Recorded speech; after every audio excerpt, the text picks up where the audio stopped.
কিভাবে সম্ভব এই হারানো ঐতিহ্য গৌরব ফিরিয়ে আনা? এটাই মূল কথা আসলে আমাদের, মানে অনেক আলোচনা কিন্তু মূল কথা কিন্তু অল্প হবে। মানে আসলে কিভাবে পসিবল সেই জায়গা থেকে ফিরে আসে এখন। আচ্ছা, এখন এতক্ষণ তো বললাম আমরা কোথায় ছিলাম, এখন ওই জায়গা থেকে আমরা কোথায় আসছি এটা একটু বলি, তারপরে বুঝবো ইনশাআল্লাহ ওই জায়গা থেকে আমরা কোথায় আসছি আসলে। এখন আমি একটু আগে বললাম যে আমাদের প্রচুর মসজিদ আছে, মাদ্রাসা আছে, সব কিছু আছে, এটা সত্য। ইসলামের স্বর্ণযুগে যতগুলো ইউনিভার্সিটি ছিল না, আমাদের ঢাকা শহরে গাজীপুরে তার চেয়ে বেশি ইউনিভার্সিটি আছে। ইসলামের স্বর্ণযুগে আমাদের জনসংখ্যা যত ছিল না, আমাদের এখন জনসংখ্যা তার চেয়ে অনেক বেশি। আমাদের মিডিয়া, প্রযুক্তি, আমাদের অস্ত্রশস্ত্র, আমাদের রাষ্ট্র, সব কিছু অনেক বেশি। কিন্তু কোন জায়গা থেকে পিছিয়ে আসছি, আমরা কোন জায়গায় আছি, এটা ডিল করতে হবে। এবং ডিলিংসটা এক্সটার্নাল অবজারভেশন দিয়ে করলে হবে না, ইন্টারনাল অবজারভেশন দিয়ে করতে হবে। খিদির আলাইহিস সালামের মতো বাহ্যিকভাবে অনেক কিছু মনে হবে, অনেক ইসলামিক দল আছে, অনেক মুসলিমদের সংখ্যা অনেক, একটু আগে বললাম মসজিদ মাদ্রাসা সব কিছু অনেক বেশি, সবই ঠিক আছে। কিন্তু ইন্টারনালি আমাদের কিছু বিষয় দেখতে হবে। ইন্টারনালি কি নাই আমাদের মধ্যে? এক নাম্বার, ইন্টারনালি সেই রাজনৈতিক বৈশ্বিক ক্ষমতা আমাদের হাতে নাই, প্রথম কথা। এবং এটা আমাদের জন্য লজ্জা। একটা সময় ছিল যখন আমরা এগুলো সব হাসিল করেছিলাম, প্রথমে তারা আমাদের কাছ থেকে যেটা কেড়ে নিয়েছে তা হচ্ছে রাজনৈতিক ক্ষমতা। তারা আমাদের কাছ থেকে প্রথমে ব্যক্তি জীবনে ধর্মের স্বাধীনতায় হস্তক্ষেপ কেউ করেনি। কুফাররা, জায়নিস্টরা, কাফের, ফাসেক, মুশরিক, মুনাফিক, এদের যে ঐক্য জোট ছিল, তারা প্রথমে আঘাত করেছিল আমাদের খিলাফায়। তারা প্রথমে আমাদের ব্যক্তি জীবনে এসে আঘাত করেন, নামাজ পড়তে পারবা না, পর্দা করতে পারবা না, গরুর গোশত নিয়ে হাঁটতে পারবা না, দেখলেই পিঠায় মেরে ফেলবো। এই জায়গায় তার আগে আঘাত করেনি আমাদেরকে। তারা আমাদেরকে সবার আগে আঘাত করেছে রাজনৈতিক জায়গায়। আমাদের খেলাফা কনসেপ্ট তারা ভেস্তে দিয়েছে, ভেঙে দিয়েছে, বাইতুল মুকাদ্দাসকে লিবারেট করেছে। এরপরে সেই খেলাফা কনসেপ্টটাকে দূর করে দিয়ে তারা 50 থেকে 57টার মতো ক্ষুদ্র ক্ষুদ্র রাষ্ট্রে আমাদেরকে বিভক্ত করে দিয়েছে। এরপরে শুধু তাই নয়, এটা তো গেল বিভক্তি, কাঁটাতারের বেড়ার, যেটাকে আমরা নাম দিয়েছি জাতীয়তাবাদ। তারা প্রথমে আমাদের মাদ্রাসাগুলো বন্ধ করে নাই। তারা ওয়াকফ বিল দিয়ে এইভাবে আমাদের মাদ্রাসা, আমাদের মসজিদ, ভূমিগুলোকে দখল করে নাই। তারা প্রথমে আমাদের রাজনৈতিক ক্ষমতাটাকে কেড়ে নিয়েছে, খিলাফা কনসেপ্টটাকে ডিস্ট্রয় করেছে। এরপরে 57টার মতো টুকরা টুকরা রাষ্ট্রে আমাদেরকে ভাগ করেছে। এরপরের অবস্থা আরও ডেঞ্জারাস। ওই রাষ্ট্রগুলোর মধ্যে তারা তাদের তাবেদার মোনাফেক শাসক বসাইছে। তাদের ধাপগুলো বুঝেন, কোন জায়গা থেকে আমরা কোন জায়গায় আসছি। তারপরে আমি অল্প কথা শেষ করব যে সলিউশন হতে পারে কি কি, যদিও সেগুলোর বেশিরভাগই তাত্ত্বিক, প্র্যাকটিক্যাল খুব কমই হবে। আর প্র্যাকটিক্যাল কেন কম হবে? আমাদের কারণেই হবে। কারণ আমরা অনেক কিছু বুঝি কিন্তু কাজ করতে চাই না। আমরা বুঝি অনেক কিছুই, কাজ করতে বলেন কাজের বেলা নাই, বুঝার বেলা আছে। এগুলো আমরা বুঝতে আসি 100 বছর থেকেই।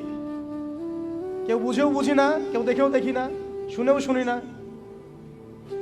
ওইদিকে পরে আসি, হার্ডলাইনে চলে যাবো আর কি। এখন রাষ্ট্র ভাগ করার পরে আমাদেরকে জাতীয়তাবাদে বিভক্ত করা হয়েছে। এরপরে আরো মারাত্মক যে কাজটা করা হয়েছে সেটা হচ্ছে আমাদেরকে নিরস্ত্রীকরণ করা হয়েছে। আপনি আপনার রাষ্ট্রের অভ্যন্তরে নিজের ইচ্ছায় আপনি বিশ্বের মারণাস্ত্রগুলো তৈরি করতে পারবেন না। তারা আপনাকে আইন করে দিয়েছে, ব্যান করে দিয়েছে। তারা আমাদের রাষ্ট্র ব্যবস্থার মধ্যে ইউনাইটেড নেশনসের মতো মুসলিমদের ইউনাইটেড মুসলিম অর্গানাইজেশনগুলোকে দমন করেছে এবং সেগুলো গঠন করতে আমাদেরকে দেয় নাই। উল্টা তারা সেগুলো করেছে ঠিকই। এরপরে তারা আমাদের রাষ্ট্র ব্যবস্থাগুলোর মধ্যে ওই মোনাফেক শাসকদেরকে বসিয়ে জনগণকে শাসন করিয়েছে। এখনো করে যাচ্ছে, আগামীতেও হয়তো করে যাবে। আমরা সবই বুঝি, কিন্তু আমাদের চিন্তাগুলো কেন জানি মসজিদ পর্যন্ত সীমাবদ্ধ হয়ে যাচ্ছে। এরপরে যেটা হয়েছে আরো মারাত্মক, ওই রাষ্ট্রগুলোর মধ্যে তারা 5টা, আমি বলি দেবতা, 5 দেবতা ঢুকিয়ে দিয়েছে। 5 দেবতা কি? আগে ছিল 4 দেবতা, লাত, উজ্জা, হুবল আর মানাত। লাত, উজ্জা, হুবল আর মানাত নিশ্চয়ই পড়েছেন আপনারা সিরাতের মধ্যে। এগুলো ছিল আবু জেহেল, আবু লাহাবদের দেবতা। তারা কিন্তু এই দেবতাগুলোর পূজা করত আল্লাহকে পাওয়ার জন্যই। তারা বলতো মা না'বুদুহুম ইল্লা লিয়ুকাররিবুনা ইলাল্লাহি যুলফা। আমরা শুধু এই কারণেই এই লাত, উজ্জা, হুবল, মানাতের ইবাদত করি যাতে তারা আমাদেরকে আল্লাহ পর্যন্ত পৌঁছে দেয়। এখনও এই 4-5টা দেবতার আমরা পূজা করছি, বাট এগুলো ভিজুয়াল না, এগুলো হচ্ছে আদর্শিক, ফিলোসফিক্যাল। যেমন একটা হচ্ছে ডেমোক্রেসি, নিতে পারবে না অনেকে কথাটা, যে ডেমোক্রেসি একটা দেবতা হয়ে গেছে এখন, ইনভিজিবল দেবতা, এটা একটা দেবতা হয়ে গেছে। কি দাড়িওয়ালা কি টুপিওয়ালা সবাই পূজা করতেছে, সুবহানাল্লাহ।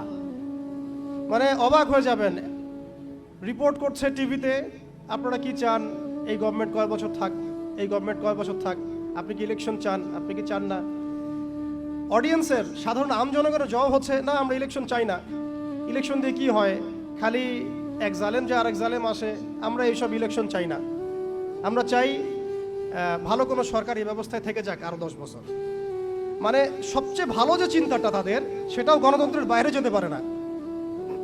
সরি, সবচেয়ে ভালো তাদের ইনসাফপূর্ণ যে চিন্তাটা মাথা থেকে আসে, সেইটাও এই দেবতাগুলোর বাইরে যেতে পারে না, ওই পূজার মধ্যেই চিন্তা। আমরা চাই এরকম একটা গভর্নমেন্ট আসুক, এই পদ্ধতি থাক, এবং আরো 10 বছর তারা দেশ চালাক। মানে ইসলামে যে আল্লাহ প্রদত্ত একটা রাষ্ট্র ব্যবস্থা আছে, একটা ইসলামী শাসন ব্যবস্থা আছে, এই কনসেপ্টটাই নাই। নামাজ পড়ছে মাশাআল্লাহ, রোজা রাখছে, হজ উমরা সবই করছে, বাট কেন জানি পলিটিক্যালি রাষ্ট্র ব্যবস্থা, ইসলামের যে রূপরেখা আছে বা ইসলামের যে একটা সুন্নাহ আছে, নবী সাল্লাল্লাহু আলাইহি ওয়াসাল্লামের যে একটা রেখে যাওয়া উসওয়াতুল হাসানা আছে, এইটাই মানুষ মানতে পারছে না বা বুঝতে পারছে না। জাযাকাল্লাহ। আপনারা অবচেতন শব্দটার সাথে পরিচিত কিনা? একটা হচ্ছে আমরা জেনে বুঝে একটা কাজ করি, একটা হচ্ছে না জেনেও করি, অবচেতন মনে। তো এটা একটা দেবতা, ডেমোক্রেসি একটা দেবতার নাম, যেটার পূজা করছে এখন মানুষ সারা ওয়ার্ল্ডে। আরেকটা হচ্ছে এইথিজম, নাস্তিকতা। আরেকটা হচ্ছে, আমি লিখছিলাম সকালবেলা, একটা শব্দ বের হয়েছে আর কি লিখতে লিখতে, একটা হচ্ছে ডেমোক্রেসি, একটা এইথিজম, একটা ন্যাশনালিজম, একটা কমিউনিজম, আর একটা হচ্ছে সেকুলারিজম। 5টা শব্দ বললাম আর কি। এখনকার এই বিশ্ব ব্যবস্থায় ইসলামী খেলাফতকে দূর করে দিয়ে, উম্মাকে বিভক্ত করে দিয়ে, মুনাফিক শাসকদেরকে বসিয়ে ইন্টারনালি প্রত্যেকটা রাষ্ট্রে এই 5টা দেবতা বসানো হয়েছে। ডেমোক্রেসি, এইথিজম, আর বললাম কি ন্যাশনালিজম, একটা কি বললাম, কমিউনিজম এবং সেকুলারিজম, DANCS, কিছুটা ড্যান্সের মতো আর কি। আসলে এরা বিশ্বকে নাচাচ্ছেই, এরা এইসব মতবাদ দিয়ে বিশ্বকে নাচিয়ে বেড়াচ্ছে আর কি। তারা নিজেরা নাচে না এগুলোতে, বরং তারা এগুলোর মধ্য দিয়ে মুসলিমদেরকে নাচায়। যদিও এটা এক্স্যাক্টলি ড্যান্স শব্দটা হয় নাই, কাছাকাছি হয়েছে আর কি। এখানে D আছে, A আছে, N আছে, C এবং S আছে। এই 5টা দেবতার শেকড় যদি এই বিশ্ব থেকে উপড়ে ফেলা না যায়, তাহলে ইসলামী শরিয়া, ইমারা এবং খেলাফা কায়েম হবে না। এবং যখন এই বিশ্বে ইনশাআল্লাহ তাআলা আগামীতে শরিয়া, ইমারা এবং খেলাফা বাস্তবায়িত হবে, তখন এই 5টা দেবতার কোনোটাই বাকি থাকবে না ইনশাআল্লাহ। এই নাপাকিগুলো থেকে পবিত্র না হয়ে বা পবিত্রতা হাসিল না করে আপনি আমি যতই একটা গ্লাসের মধ্যে মধু ঢালি, আর আপনি দুধ ঢালেন, আর কোনো শরবত ঢালেন, ওই গ্লাসটাই নাপাক। আফসোস হচ্ছে আমরা এই নাপাকিগুলো ধরতে পারছি না অনেকেই। আল্লাহ পাক আমাদেরকে ধরার এবং বোঝার তৌফিক দান করেন। এই সিস্টেমগুলো ব্যর্থ, এই মতবাদগুলো ব্যর্থ। এই মতবাদগুলো তৈরি করা হয়েছে আমাদেরকে শাসন করার জন্যে। এই মতবাদগুলো আমাদেরকে গিলানো হয়েছে আমাদেরকে ডমিনেট করার জন্যে, আমাদেরকে পশ্চিমাদের দাস বানানোর জন্যে, জায়নিস্টদের দাস বানানোর জন্যে, IMF এর কাছে লোনের হাত পাতার জন্যে, কোনো ডিসিশন নেওয়ার আগে, রাষ্ট্রের কোনো ডিসিশন নেওয়ার আগে ইউনাইটেড নেশনসের কাছে এই ভিক্ষার ঝুলি পেতে দেওয়ার জন্যে, আমাদের চোখের সামনে আমাদের ভাই বোনদেরকে নির্মমভাবে হত্যা করলেও আমরা টু শব্দ করতে পারবো না এই জন্যে। ইভেন আমাদের দেশের 99% মানুষও যদি শরিয়া চায়, তবুও রাষ্ট্র ব্যবস্থা এটা চাইবে না, কারণ রাষ্ট্র ব্যবস্থা এই তন্ত্রমন্ত্রগুলো দ্বারা দীক্ষিত।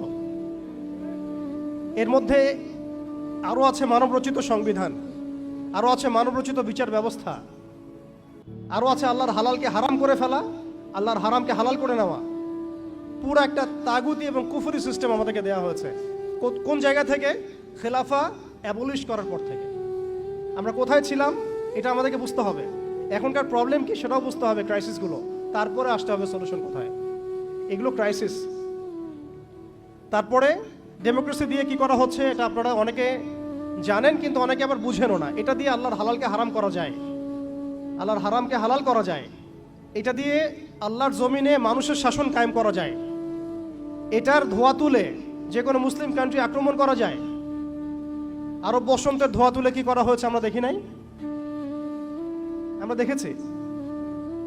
এগুলো দিয়ে আমাদেরকে জাতিসংঘের দাস বানানো হয়েছে, জাতিসংঘের দাস বানানো হয়েছে। সিম্পল। জাতিসংঘ ফাংশন করা হয়েছিল যাতে যাতে পশ্চিমারা, স্পেশালি জায়নিস্টরা বাইতুল মুকাদ্দাসকে লিবারেট করতে পারে, এবং তারা সেটা করেছে। এখন এটার এক্সিস্টেন্স কেন আছে? কারণ তারা এখন পর্যন্ত মালহামা লঞ্চ করে নাই। তারা এর মধ্য দিয়ে মালহামা লঞ্চ করবে ইনশাআল্লাহ, দেখে নিয়েন। এটা কেন করা হয়েছে, রাখা হয়েছে এই কারণে, যাতে প্রত্যেকটা মুসলিম কান্ট্রি ধরে ধরে একেবারে রক্তের নদী বা সমুদ্র বইয়ে দেওয়া যায়, কিন্তু আমরা কোনো ডিসিশন নেওয়ার আগে ওর দিকে তাকিয়ে থাকবো। আমাদের বাড়ির পাশেও যদি কাল আপনি দেখেন মুসলিমদেরকে জবাই করা হচ্ছে, যেটা শুরু হয়ে গেছে অলরেডি, আপনি এখন প্রতিবাদ করার জন্য জাতিসংঘের মুখোপেক্ষী। ইভেন আমরা দেখলাম প্যালেস্টাইনের পক্ষে কথা বলার জন্য নাকি মানুষ এখন জাতিসংঘের কাছে দ্বারস্থ হচ্ছে। কি হাস্যকর বিষয়! যারা এই সমস্ত সমস্যার মূল কেন্দ্র, তাদের কাছে আমরা সাহায্যের হাত পাচ্ছি। অথচ আমরা নামাজে বলছি ইয়্যাকা না'বুদু ওয়া ইয়্যাকা নাস্তাঈন, আল্লাহ আমরা শুধু তোমারই ইবাদত করি, তোমার কাছেই সাহায্য চাই। অথচ পলিটিক্যালি আমরা আল্লাহর সাহায্য নিতে যাচ্ছি না। আল্লাহর সাহায্য তো আল্লাহর আইন, আল্লাহর বিধান, শরিয়া, ইমারা এবং খেলাফা। অনেক কথা ভাই, কথা বলতে গেলে রাত শেষ হয়ে যাবে আর কি আজকে। এখন আপনাদের ধৈর্য যদি ঘটাবো না। এখন কথা হচ্ছে, এই একটা তন্ত্র আমাদেরকে এমনভাবে নেক্সট স্রোতে ধোঁকা খাওয়াচ্ছে যে এই তন্ত্রের বেড়াজালে যারাই পড়েছে তারাই কখনো আর খিলাফা কনসেপ্টের দিকে আসতে পারে নাই, কখনো পসিবল হয় নাই।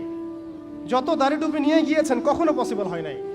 এটা প্রমাণিত, এটা বিগত 100 বছরের হিস্ট্রি থেকে প্রমাণিত। এইটা দিয়ে মন্দের ভালো কিছু প্রতিবাদ করা যেতে পারে, কিন্তু ওই প্রতিবাদে পশ্চিমাদের কিছু যায় আসে না। আপনি 1 কোটি মানুষকে দিয়ে মার্চ ফর গাজা করেন, কিচ্ছু যায় আসে না, ওদের কিচ্ছু যায় আসে না। অনেস্টলি স্পিকিং, ওদের জুলুমের চামড়া এত মোটা যে ওরা একটা হলের মধ্যে বসে থাকা 1000টা শিশু, একটা স্কুলে পড়তে যাওয়া 1000টা বাচ্চা, একটা হাসপাতালে চিকিৎসা নিতে যাওয়া 1000টা বাচ্চাকে একটা বোমে মিসাইল উড়াই দিবে, কিছু যায় আসে না ওদের। এরা ফেরাউন এই যুগের, এরা নমরুদ, এরা এই যুগের হামান, কারুন, ফেরাউন। এদের প্রতি দয়া দেখানো মানে হচ্ছে আমরা মিসগাইডেড। এদের সাথে দয়া দেখানোর কোনো ভাষা থাকতে পারে না। এদের সাথে দয়া দেখানোর কোনো ভাষা আমাদের থাকতে পারে না। এদের সাথে ভাষা একটাই হতে পারে, সেটা জিহাদের ভাষা, কিতালের ভাষা। এই বিষয়গুলো স্পষ্ট করে আপনাকে গণতন্ত্র বলতে দিবে না। এই বিষয়গুলো স্পষ্ট করে আপনাকে সেকুলারিজম বলতে দিবে না, কমিউনিজম বলতে দিবে না, এথিজম বলতে দিবে না, এবং এই ডেমোক্রেসি বলতে দিবে না। তাহলে এই তন্ত্রমন্ত্রগুলো দেওয়া হয়েছে আমাদেরকে তাদের দাস বানানোর জন্য, তাদেরকে আমাদের অধীনে আনার জন্য নয়। এই জিনিসটা আমরা বুঝতে অনেক সময় ভুল করেছি, এখনো ভুল করছি। আমি খালি প্রশ্ন করতে চাই যে আর কতদিন ভুল করব আমরা? আল্লাহ পাক আমাদের চোখ খুলে দেন, মনের চোখ। আল্লাহ পাক আমাদের কলবের চোখ খুলে দেন। আপনি 20টা আসন পাইতে পারেন হাইয়েস্ট, 5টা আসন পাইতে পারেন হাইয়েস্ট, ওখানে আপনি দাস হয়ে থাকবেন। আপনি 20টা আসন নিয়ে পার্লামেন্টে দাস হয়ে থাকবেন। 20টা আসন নিয়ে আপনি বলতে পারবেন না যে এটা হালাল, এটা হারাম, এটা জায়েজ, এটা না জায়েজ, এটা করতে হবে, এটা করতে হবে না। আর যদি আপনি বলেনও, আপনার কথা কেউ শুনবেও না। কারণ মেজরিটি শুড বি গ্রান্টেড, তাদের মূল নীতি হচ্ছে এটা। সংখ্যাগরিষ্ঠ মানুষ যা বলবে তাই হক। আগামীকাল সংখ্যাগরিষ্ঠ মানুষ বাংলাদেশে বলবে নাউযুবিল্লাহি মিন যালিক, যে এই বিবাহিত ধর্ষণের বিচার করা হোক, নাউযুবিল্লাহ, আর ওই পতিতালয়ে গিয়ে সময় কাটানো, নাউযুবিল্লাহি মিন যালিক, এটাকে প্রমোট করা হোক, শ্রমিকের অধিকার দেওয়া হোক। আগামীকাল মানুষ বলবে এলজিবিটি লাইসেন্স দেওয়া হোক। আগামীকাল মানুষ বলবে ট্রান্সজেন্ডারকে বাধ্যতামূলক করা হোক, আইন করা হোক। আপনি 20টা আসন নিয়ে কিচ্ছু করতে পারবেন না, বিকজ এই সিস্টেমটা দাঁড়িয়ে আছে এমন একটা বালির ঢিবির উপরে, যার উপরে কোনো ঘোড়া দাঁড়াতে পারে না। এই সিস্টেমটা দাঁড়িয়ে আছে এমন একটা ভঙ্গুর মাটির উপরে, যার উপরে আপনি কোনো প্রাসাদ নির্মাণ করা সম্ভব নয়। মাটিটাই তো ভঙ্গুর। তো এই আদর্শিক এই মতবাদগুলো দিয়ে তারা আমাদের খিলাফাটাকে ডিস্ট্রয় করে দিয়েছিল। আজকে থেকে 100 বছর হয়ে গেছে। আজকে 100 বছর পরে এসে আমি এগুলো নিয়ে কথা বলছি, আমরা এগুলো নিয়ে কথা বলছি। তো মাশাআল্লাহ, এটা ভালো। আমি এই ব্যাপারে আশাবাদী যে মাশাআল্লাহ বাংলাদেশের তরুণ প্রজন্ম এখন বুঝতে